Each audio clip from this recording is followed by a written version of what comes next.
Alors aujourd'hui, on va voir les 5 indicateurs que j'utilise pour définir quand va se passer l'altcoin saison, ou du moins m'en approcher pour me placer au mieux sur les altcoins. Alors avant de commencer, on va faire un petit point sur le marché. On voit que pour le moment, Fear and Greed Index à 60. On a donc ici un petit indicateur déjà de l'altcoin saison, donc à 48 sur 100. Bon ici l'indicateur est journalier, hein, donc ça veut pas dire grand chose.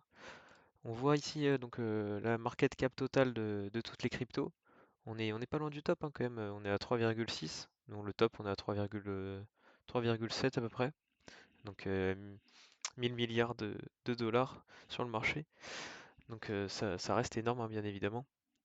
On voit que le Bitcoin est à 57,7 de dominance. Donc c'est-à-dire que dès qu'il y a de la liquidité qui rentre sur le marché, 57% vont sur le Bitcoin.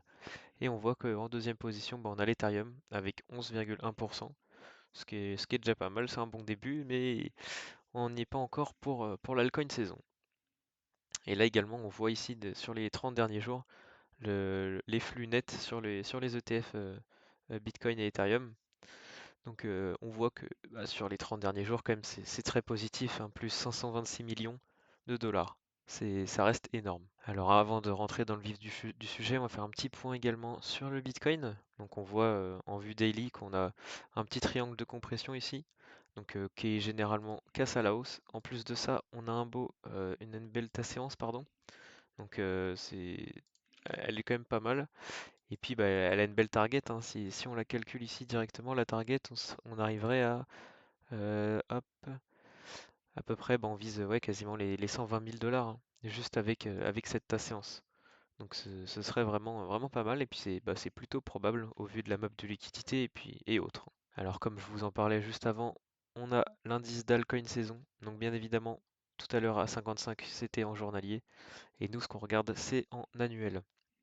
Car bien évidemment, si on regarde en journalier et qu'on dézoome, il y a des altcoins saison plusieurs fois par an, donc ce qui n'est bien évidemment pas le cas. Donc on regarde en annuel. En annuel, on voit que sur les derniers mois, on n'en a pas eu. C'est effectivement le cas. Pour le moment, on est à 31. Donc on est assez loin des 55 quand il y avait l'euphorie au mois de décembre. Mais tout de même, c'est intéressant de se placer sur ces niveaux-là, je pense. Surtout quand on voit que juste avant ici l'Alcon saison de 2020-2021, et on est direct passé de 7 à peu près sur l'indice au mois d'avril 2020. Et après, on est passé à 78, 80 même au mois de septembre.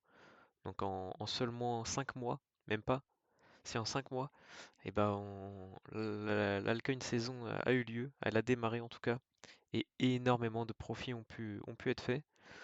Donc il y a également la deuxième phase, comme le cycle de 2021 a eu lieu en deux phases.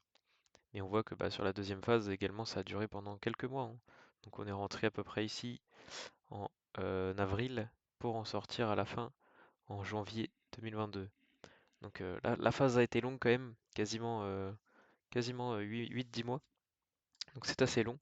Pour le moment, on n'a rien eu de notre côté sur ce cycle, mais ça va arriver. Également, voici un deuxième indicateur. Donc là, c'est la Bitcoin dominance. Donc plus on monte, plus la liquidité va dans le Bitcoin. Donc c'est qu'on n'arrive pas en altcoin saison. Donc on va se mettre en vue mensuelle. On y verra un peu plus clair. Voilà, on voit ici donc avec cette trendline hein, qu'on suit depuis donc tous les cycles. Donc ici 2016-2017, on a touché la trendline, bam, on a chuté direct pour partir en altcoin saison. Après, on a remonté pendant le bear market et hop, 2021, on a touché pour retoucher la trendline. Bon là, actuellement, ça a cassé cette trendline baissière, hein. Donc on allait chercher quand même les 60-61%. On n'est pas allé plus haut que ça par rapport au précédent cycle. C'est normal. Il y a énormément d'altcoins par rapport à avant. Donc le marché se place beaucoup plus sur les altcoins.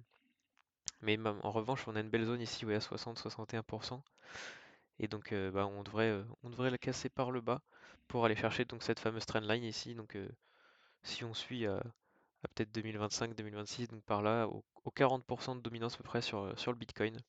Et à cette période-là, ce sera intéressant de se replacer derrière pendant la remontée sur le Bitcoin pendant le bear market.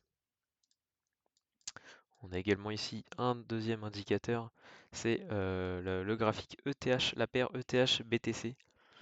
Donc bah là on voit que ça chute, hein, l'ETH a clairement des difficultés par rapport au Bitcoin. Donc c'est ce qu'on voit ici, hein. Donc c'est pareil ici, on a une trendline depuis le cycle de 2016. On voit que bah, on l'a suivi tout le long, sauf bah, encore une fois cette année, on est parti à la baisse pour la casser à la baisse, en espérant que cette zone d'accumulation elle soit suffisante et suffisamment intéressante, permettant de faire un rebond et donc de redépasser, puis bah, d'aller à la hausse, hein, et d'aller chercher une surperformance de la part d'Ethereum. Alors on a également cet indicateur-là qui est très intéressant et beaucoup moins connu. Donc c'est la courbe des profits pas réalisés. Euh, donc on voit dès qu'on est dans la zone verte, bah, bien évidemment nous sommes en bear market, donc c'est les zones d'accumulation. C'est là où il est intéressant de se placer, qu'on n'entend pas parler du Bitcoin et des crypto-monnaies, on n'en entend nulle part. Et en revanche, bah, quand on est dans la zone rouge, c'est bien évidemment là où il faut vendre, et bah c'est là où on entend tout le temps parler, que tout le monde s'expose, tout le monde dit cette crypto c'est la prochaine pépite, etc., etc., ça va jamais s'arrêter, on va toujours plus au nord, et en fait bah, c'est à ces moments-là qu'il faut vendre. Et ben on voit que pour le moment on est au milieu, on est à 1,5 sur ce graphique. Donc à partir de 2, 2,5, il faut commencer à s'intéresser sérieusement à vendre. Ensuite passons à notre dernier graphique. Notre dernier graphique c'est le Short Term Holder MVRV Indicator. Donc c'est la courbe de la valeur réelle de, donc du Bitcoin ici.